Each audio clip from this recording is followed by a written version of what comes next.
need to end up somewhere down where that car's going now. I'm here.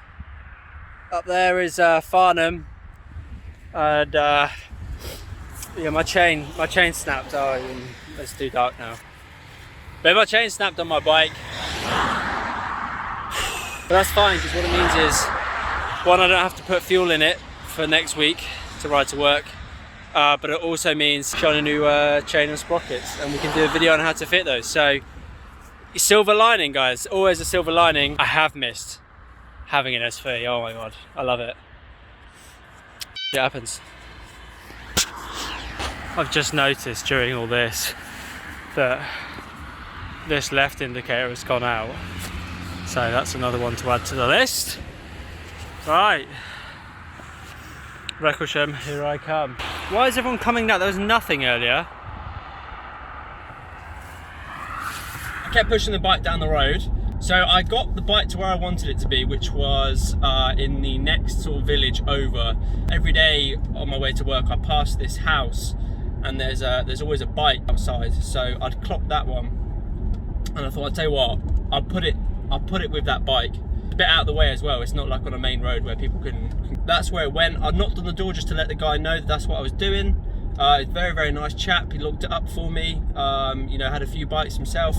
Yeah, he was a really nice bloke. So, you know, props to him for helping out. You know, it's people like that, you know, really appreciate, you know, people doing that. And I always think that the bikers seem to be quite helpful, you know, with each other, which is nice. So that's one thing I quite like about being part of the motorcycling community.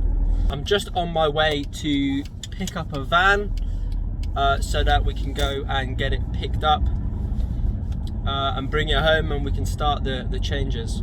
I looked at 1547 because apparently it makes it a heck of a lot punchier.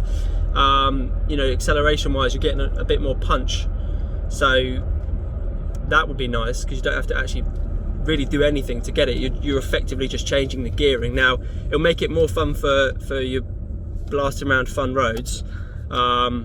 Predominantly I'm using it for commuting, which is going to be dual carriageways and motorways. Where are you off to? So it might not be worth. I think it's only going to add about 500 RPM to you know, my cruising at 70.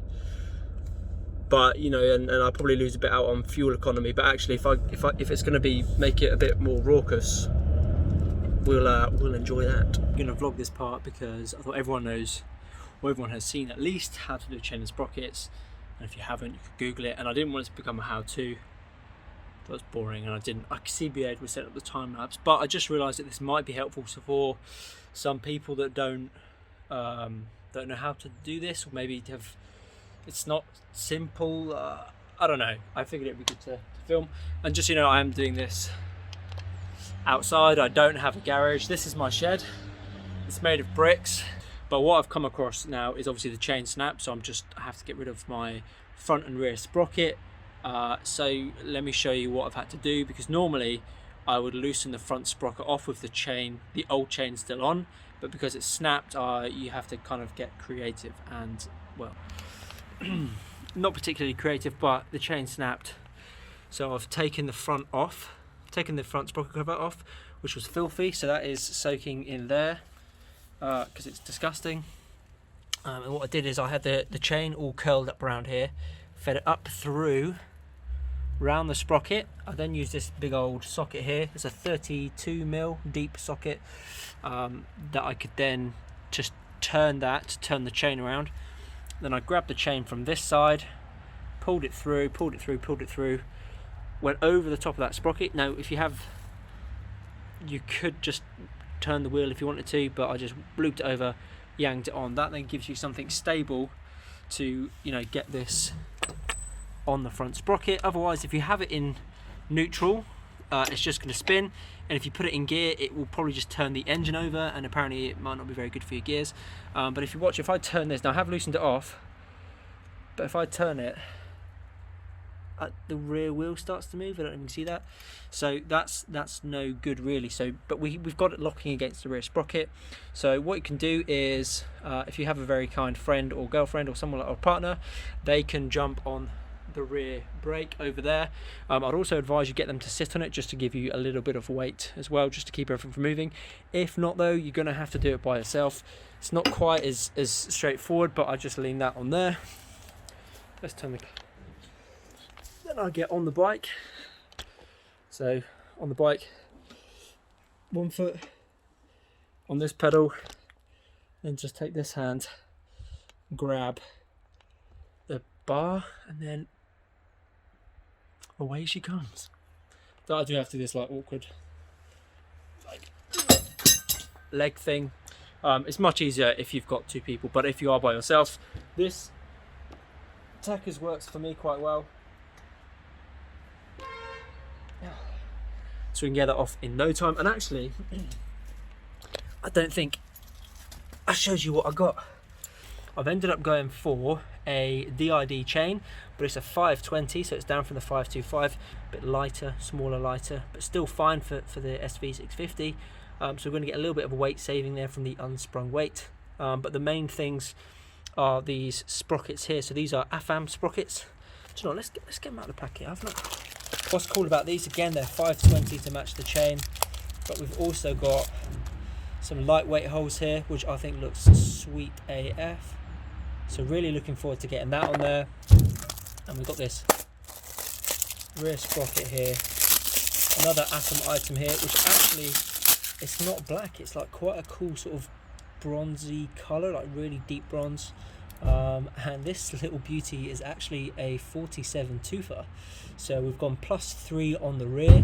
There we go, look at me, where's this? I don't know. So we've gone for +3 on the rear, 520 kit as well. So hopefully with this, we're going to see a little bit more pep to the SV's poke.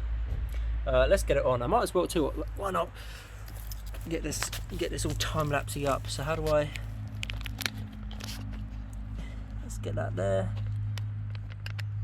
Right, time lapse.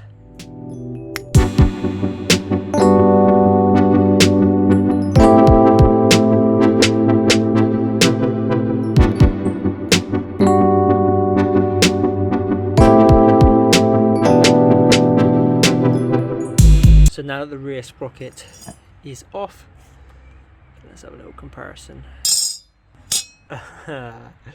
It's just a little bit bigger.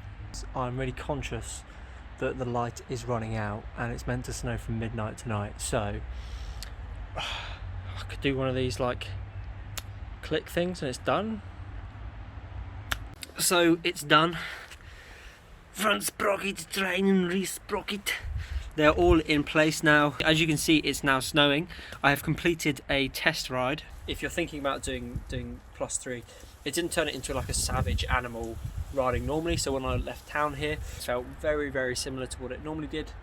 Not really much different at all, to be honest. But as soon as I sort of gunned it at that national speed limit sign, it feels so much nicer, so much more responsive, and just like I say, it just has a bit of extra pep in its step. So it's nice, man. It's really nice. It makes it a much more nice streetable machine. Anyway.